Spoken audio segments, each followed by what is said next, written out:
Hello everyone, hope you're doing well. Of course you're doing well. West Ham are third in the Premier League. We're third.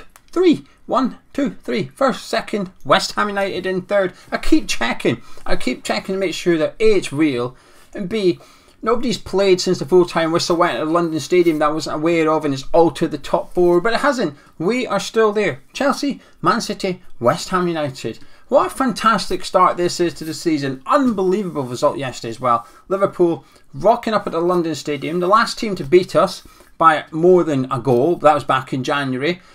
25 games unbeaten. They rock up at the London Stadium. David Moyes, Jurgen Klopp's pants, down they come, slap his bum, send him back to Liverpool as an angry man. He was not happy yesterday. We'll discuss that in a minute because I think it's a good thing and I think it's a massive compliment to David Moyes and West Ham United in general. But what a win yesterday. What a feel-good factor it is right now. Everybody's buzzing. West Ham fans are just walking on cloud nine right now. Everybody's enjoying it. And we've headed into this international break in just such a good mood. Nobody can wait for the Wolves game. Bring on Wolves. Bring them on right now. I keep saying it. This season is like a really good series on Netflix. When you get that good series on Netflix, Money Heist, The Last Kingdom. But when you get a good series on Netflix, the episode finishes, you want to watch the next one. You want the next, you go on to the next one. Before you know it, you're 4 episodes in on night 1 of watching your new series, and you watch 4 hours. You keep consuming it. You don't want to switch off. It's the new phrase, isn't it? It used to be you can't put a good book down.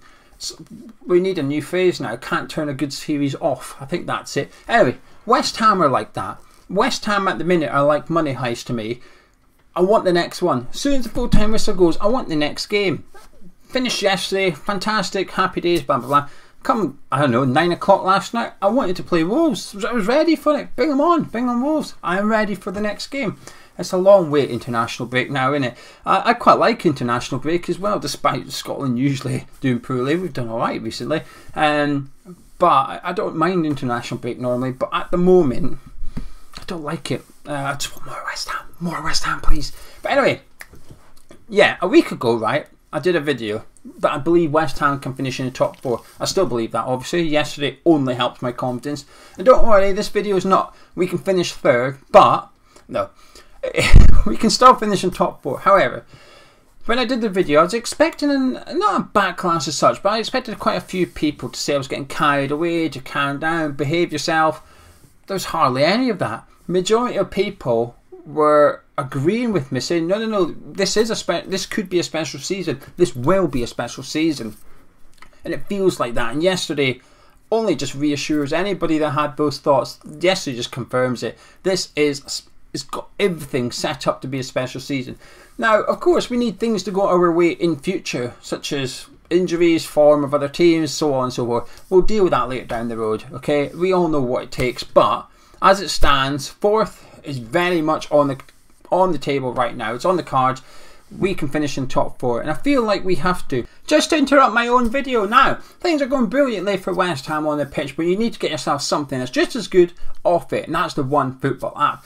Download it today, get it on your phone, say that West Ham United are your favourite club, and get that streamlined news service straight to your phone. Find out what Michail Antonio is telling us that went well for West Ham, what the plan was for corners and what worked. Find out what David Moyes is saying about having 2 #1 goalkeepers, and of course, as well as all the news, it has little bits of information such as the fixtures and results for the Premier League, and of course, the Premier League table. Click on that and you'll see that Chelsea are at the top, Man City are 2nd, but West Ham are 3rd. Get the One Football app on your phone today. It's completely free to download. Links in the description and the pinned comments of this video. Anyway, enough about that. Let's get back to bigging up West Ham, shall we? I think this is set up for West Ham to capitalise on it, but I feel like we have to capitalise on it as well. And that's top 4 and or a trophy, or both.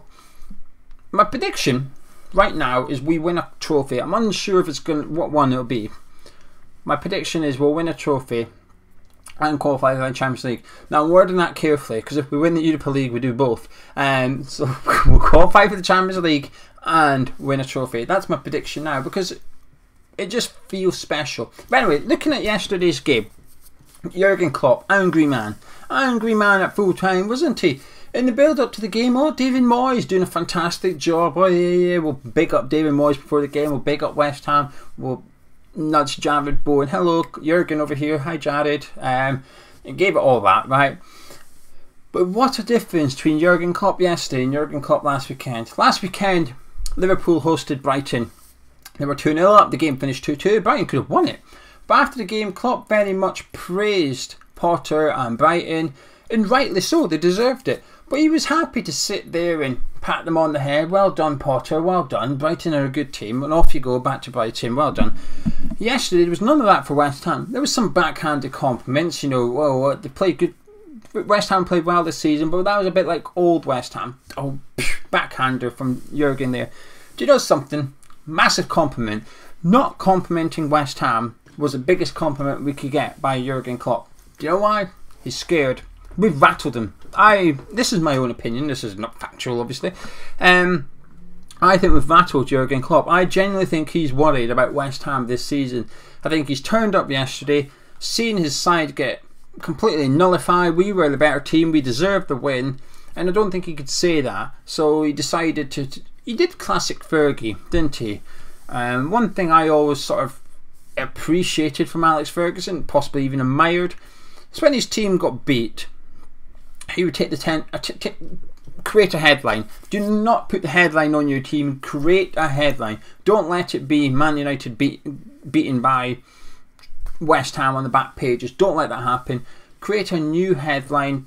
Say something about the referee, the opposition player, something. So the back pages is referee mucks up at Old Trafford, something like that. Alex Ferguson was always very good at creating a distraction over here so you didn't see what was going on over here. Man U got beat over here. Fergie would talk about something and everybody's eyes would be over here. Brilliant managing. I think Jurgen Klopp was trying to do that yesterday. Fortunately, we could all see through it, and Klopp just isn't as influential as what Alex Ferguson was. And him being a bit angry about yesterday, because he was, you know, Jurgen Klopp could see that was a foul on Alisson in a crowded 18-yard box. He could see that. He could see that Aaron Creswell's tackle on Jordan Henderson should have been a red card, but he claimed he didn't see Salah's dive for the free kick. He didn't see that. So he saw the other two incidents, which were further away, and the first goal was in a crowded box. He could see them, but he couldn't see Salah diving for the free kick. Convenient. And it just comes across as sour grapes. A complete contrast to when we beat Man City in the Cup. Pep Guardiola after the game, well done, Moyes, fantastic manager, West Ham deserved it, good luck in the rest competition, sorted. None of that from Klopp. And like I said, I think that is the biggest compliment we got yesterday from him. I think Liverpool are scared. I think they looked at Brighton and thought they'll do alright this season. Might finish 9th, 8th, that's fine. Down you go. Hopefully you'll nick points off Chelsea and Man City, Man United and that. You stay down there. Good Brighton, good boys. With West Ham, I genuinely think he looks at us and thinks they're challenging for the top 4. And the top 4 is where we, Liverpool, we are. I don't want them in there. I don't want West Ham in here. And I don't think we're in the title race. I don't think anyone expects that. Maybe one or two people in the comments. There's some extra positive people in the comments. Sometimes I like it though. It cheers me up if I'm feeling down.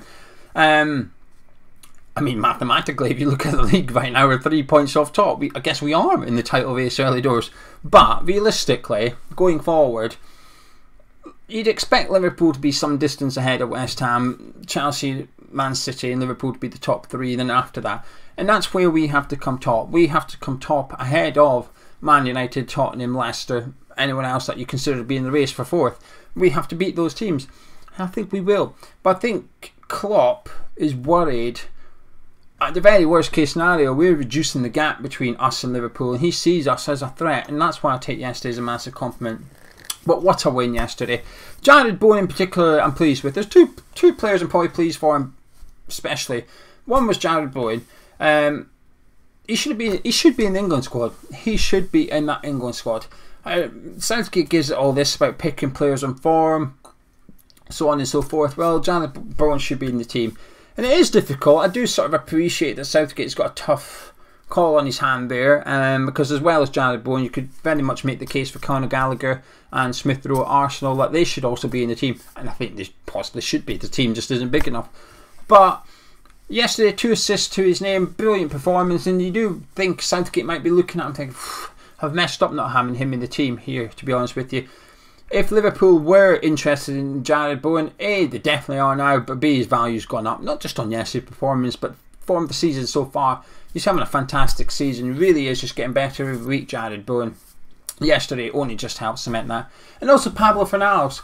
I thought he'd been a bit off form for the last 2 or 3 weeks heading into this game. I thought he'd had a few quiet games, not been at his best.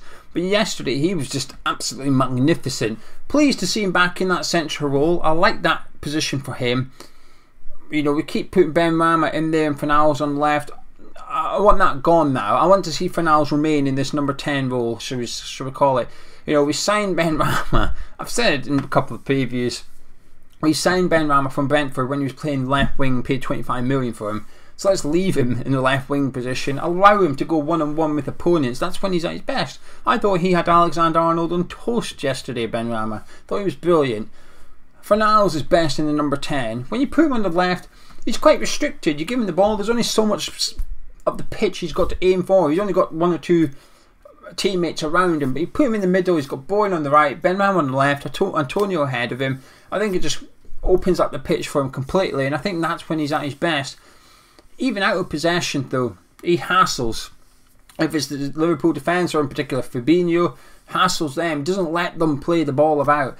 I thought he was magnificent for now. I gave him a man of match yesterday and I stand by that. I just thought he was unbelievable, but he needed that performance, and that's something that's impressive about this West Ham team, because naturally as fans, for talking points almost, and maybe I and Gonzo are guilty of this, sometimes you look at, maybe over sort of evaluate players, if you like. You win a game, you think, yeah, like Villa for example, we won that, we thought, oh yeah, but Ogbonna wasn't his best though, was he? Fornals wasn't his best, even though just won 4-1.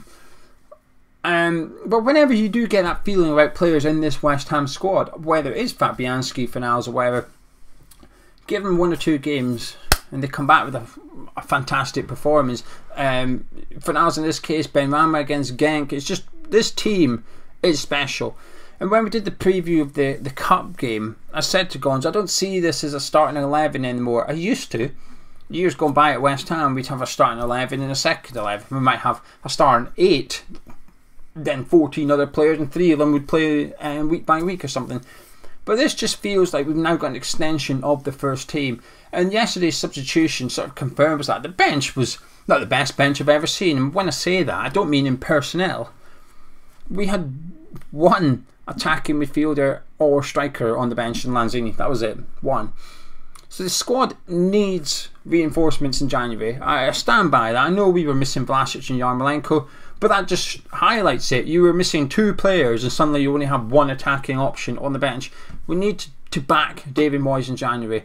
I'm sure I'll cover this with Gonzo over the international break. There's a couple of videos, ideas. We've got 1 or 2 a bit different, 1 or 2 a bit fun as well, a bit different and fun. But we need to back David Moyes in January in order to make sure he's got everything he needs to make 4th a reality, give him the best weapons that he needs to take down this 4th place, because it's possible. This is a special team. I know it, you know it, that this is a special West Ham team. This could be a special season as well. But yesterday, Liverpool rocked up with the best player on the planet at the moment in Mo Salah. I've barely seen him. Barely seen him. We have, if you take Declan, the worst thing is, right, if you look at Aaron Cresswell's performances so far this season, is Aaron Cresswell in the contention for Ham of the Year? Probably not. Declan Rice is running away with that in a minute. I think we can pretty much start engraving Declan Rice on the Ham of the Year awards for this season. But 3 seasons ago, this Aaron Cresswell would win Ham of the Year just like that. He would have won it. 4 seasons ago, he would have won it. Because before, you had an 8 out of 10 season, that was good enough to win Ham of the Year. Now, you might get into the top 3 for Ham of the Year, that's about it. The individual performances we have at this club at the minute is just ridiculous, and that includes the manager. But yesterday was not a result of 1 game. Yesterday was a result of David Moyes, from what he's done since he's come back. From day 1, this is a result of it. You know, you could, you know, we're talking about Villa at the minute are looking for a new manager. Eddie Howe's just gone into Newcastle. There's no way on earth you could get that Newcastle team to play like we did yesterday in the next game. It takes months of getting that organisation, that teamwork, that communication, everything you need for a performance like that yesterday. It takes months. And this is results of months and months of hard work and good results as well. You know, we're third for the 2021 calendar year league as well. I hate that league, but I'm going to use it to back up my theories as well. What a win yesterday. I'm going to disappear now. Sorry for talking so much. I'm just excited. We're third in the league. If you enjoyed this video, drop a like and subscribe to the channel. I'll catch you tomorrow.